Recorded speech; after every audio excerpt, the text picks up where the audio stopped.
Hi children, welcome back to class. In previous class we learned about our food, the importance of food and the condiments which are used in preparation of food are called food ingredients that we learned, and what is the food we eat, about that we learned and we discussed. I hope everybody filled the tabular form in your textbook which I gave you as homework yesterday. So from that you may understood about that the things which we are getting from plants or animals or other things like cooking oil from plants, honey from animals, chips from plants, so turmeric powder from plants, salt from sea. Sea means it is other item which is not from plant or not from animal, from other resource. Okay, like that we understood. And also you learnt preparation of some food items like making tea, preparing upma. I think everybody knows that preparation of noodles, so such as easiest things which you usually to do at home. If you don't know, ask your mom and take your parents' help and prepare small things. As you are in a free time, you can enjoy your leisure time also, okay, by learning new things even in cooking. About sources of food we learnt, so I hope you have filled in your textbooks also. And do you know children, we get most of the things from plants and animals. The food which we eat mostly we get from plants and animals, and but only some part of plant or a part of animal or something from animal that we used to eat. See, here you have another tabular form. Can you identify children? Fenugreek we call as minthi. So what do we eat from fenugreek plant? Leaves and seeds. Fenugreek leaves minthi kora we used to call. So that leaves we use as leafy vegetables, and fenugreek seeds also we use in curries and in many medicine also. And mustard seeds, avalu, and sugar cane. What do we use from mustard plant? Seeds, right? And sugar cane, what do we eat from sugar cane? The stem. And carrot, what do we eat from carrot plant? Roots. Onion, the bulb of onion we eat. And cabbage, the leaves. Asafoetida means inguva. Okay, so we use seeds. So these are the parts that we eat from plants. Okay, for example, eggs, from where we get eggs? From animals, right? Meat from animals, milk from animals. So these are the things that we eat from plants and from animals. Let's see children, how people develop their food habits. What type of food we eat here in Andhra Pradesh? Generally the people in Andhra Pradesh, they eat rice, right? Like Rajasthan, Punjab, in some states the people they eat rotis, chapatis.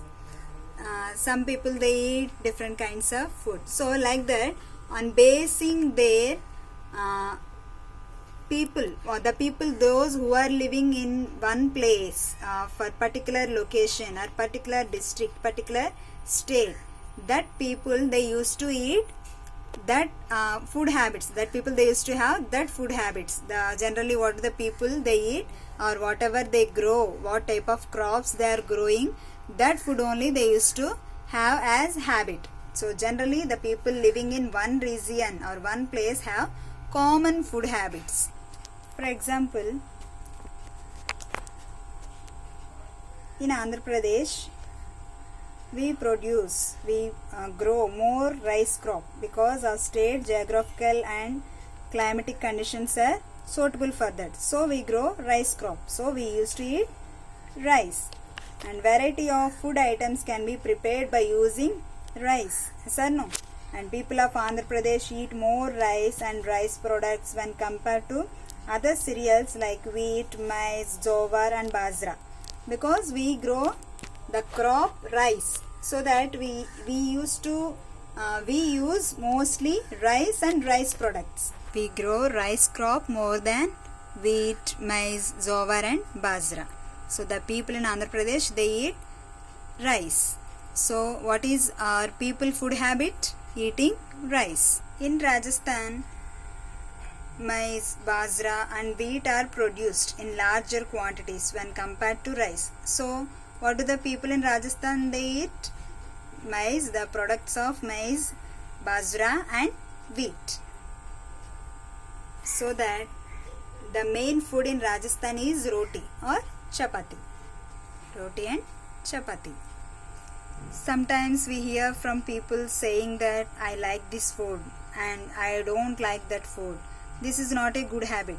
See, whatever food we are having, we have to accept it. Either we like it or not, we have to accept it. Because see, we can see in many areas, many of people, they don't have food to eat.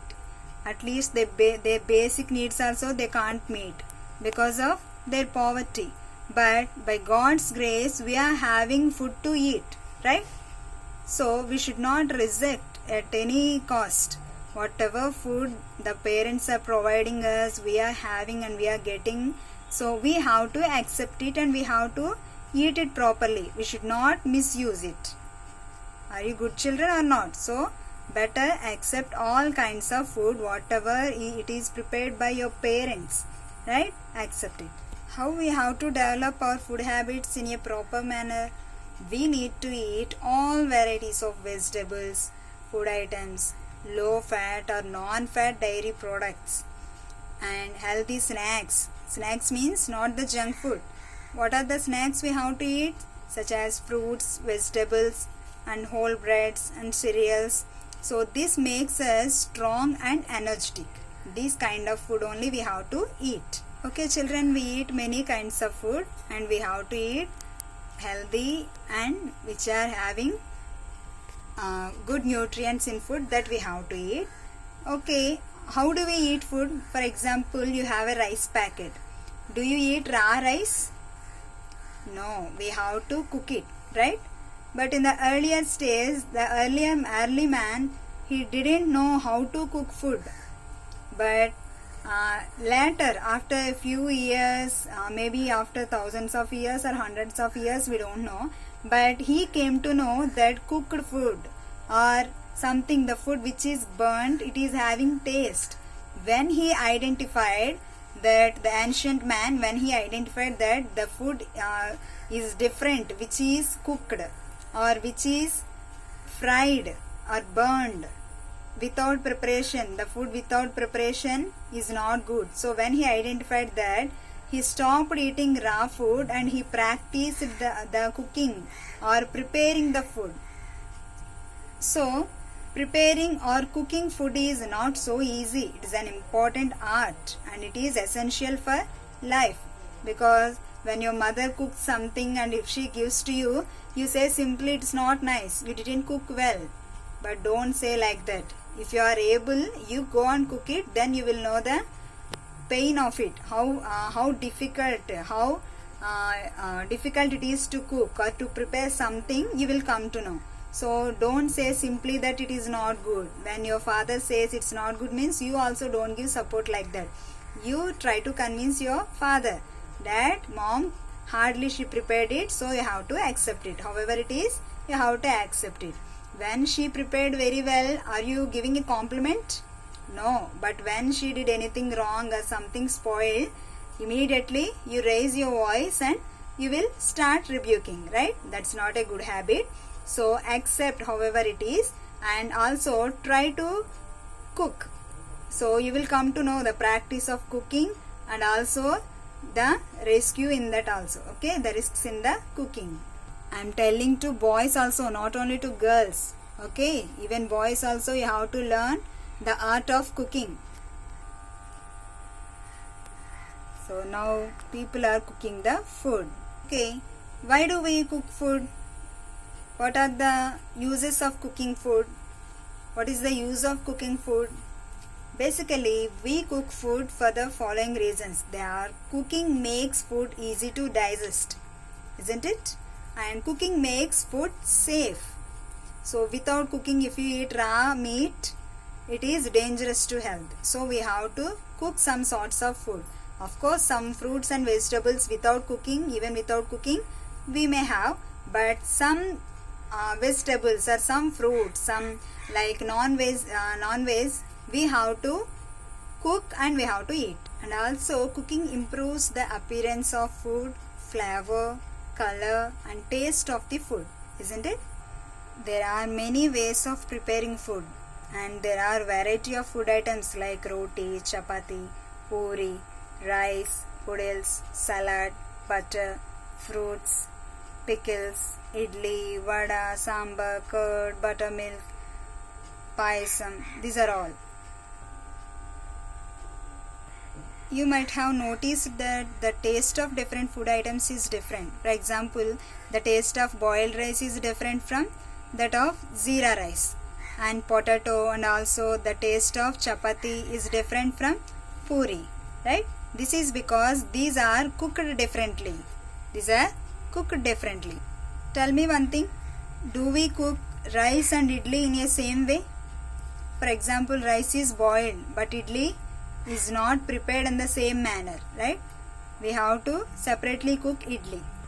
We have different methods to prepare food. Steaming, like idlis, we prepare by steaming, and roasting. See, we used to roast dosa like that, and sometimes we roast chicken. Deep frying. What do we deep fry? Like fish fry? Yes. And fermentation. See, we get curd by fermentation only. Boiling. We boil eggs. And cutting and mixing by making salads. Shallow frying. Just shallow frying means we don't fry deeply, but shallow frying. Like pesarattu, like that we do shallow frying. And chopping and mixing. So we cut some fruits to make a salads or to make fries also we use this. So these are the different methods of preparing food. Okay, after preparing or after cooking, how can we get taste of food? How can we check the taste of food, whether it is nice or not? What do? We taste it, right? So how do we get a good taste to the food? We have to add ingredients, and by in preparation, if we update different methods of preparation, we can cook nicely. And we follow some cultural habits also. That's why when you are cooking something, you follow your parent instructions, right? When your mother is cooking, if she doesn't know anything, she follows or she asks some other to help or to give some suggestions how to cook. So these are the different steps to make tasty food. After cooking food, we have to preserve it. So we should know the preservation of food also. Food preservation is a process in which the food, vegetables and fruits are protected from getting spoiled. Why should we preserve our food? To get rid of spoiling. What is the purpose of preservation? Due to preservation, there will not be any change in the color of the food, taste of the food and nutritive value of food when it is preserved. So then only the purpose of preservation will be fulfilled. Some food items with preservation, the food products last for longer period of time. So we can preserve some food products longer period of time. Say one example of preservation food, pickles. The pickle stays for longer time because of preservation, right? So this summer, if your mother prepares pickle, it stays or it lasts for next summer, right? Still we are using pickles from last year or maybe before 2 years. So that is because of preservation. So we can protect food without spoiling. Another purpose of preservating food is, if we are able to preserve foods, then we can enjoy all kinds of foods in any season. See, mangoes are available only in summer season, right? So for example, mango juice, mango pulp, mango pickle and raw mango powder can be available in any season of any season of the year if we preserve. That's why see, we are able to drink mango juices like fruity, mango jellies. We used to eat mango pickles, raw mango powder. These are all due to preservation. It is possible. Why do we preserve food? For preserving certain food items, they are salted and dried. So to not lose the taste of food, we have to preserve the food. So some sort of food, they are salted and dried. Example, dried fish is most commonly used, right? Vegetables and meat are also dried and packed. While preparing pickles, salt and turmeric powder are used for preservation. And in coastal areas, we commonly observe that fish are being stored for preservation, right? Fruits are generally preserved in sugar syrup or honey, and some are made as jellies. Jams and fruit juices are good examples for preservation with sugar. And to preserve food, there are different types of preservative techniques and methods. But some food items which are available in the market are harmful preservatives. So that kind of preservatives we should not follow. Okay, so we have to use successful and healthiest preservative methods only. So when you purchase any food item from the market which are preserved, so you have to read the label carefully, and expiry date and manufacture date and packed date you have to check. Then only you have to purchase it. Okay children, so whenever you are purchasing from stores or markets, you have to check the manufacture date. On basing the manufacture date, not only expiry date, manufacture date also you have to check. Then only you have to accept it. What is this, children? What is this? An animal? No, it's a fruit. Can you believe it is a fruit? Look at the pictures. What are they? They are not really flowers, not really animals. See, it's a crocodile, but not it's a crocodile, it's a, what is that? Bitter gourd. Is it looking like bitter gourd? No, it's exactly looking like crocodile, right? So this is called, it is called vegetable carving. What is this? Vegetable carving. See how nice it is. Try to do it, children. Very nice, no? You have magic in your hands if you try it. You are wonderful in doing such kind of arts. So many artists are there in you. Within you, an artist is hidden. So just let him come out and let him do this. Okay, so let us know about vegetable carving. What is vegetable carving? You can define it. Making different types of designs and decorations with vegetables is termed as vegetable carving. So vegetable carving is an art of making vegetables into beautiful objects like flowers, birds, animals, etc. Whatever you want to make it, you can make it. So will you do this, children? Okay, let's summarize lesson what we learned today about our food. The food components are food ingredients using in food, making different kinds of food items, and different methods of preparation or different methods of cooking that we learned, and food habits that we learned, and methods of preservation and uses of preservation that we learned, and vegetable carving. Finally, we have finished this lesson with beautiful finishing, vegetable carving. So let's all read again the lesson, children, and also learn these topics and improve your knowledge. Okay children, thank you.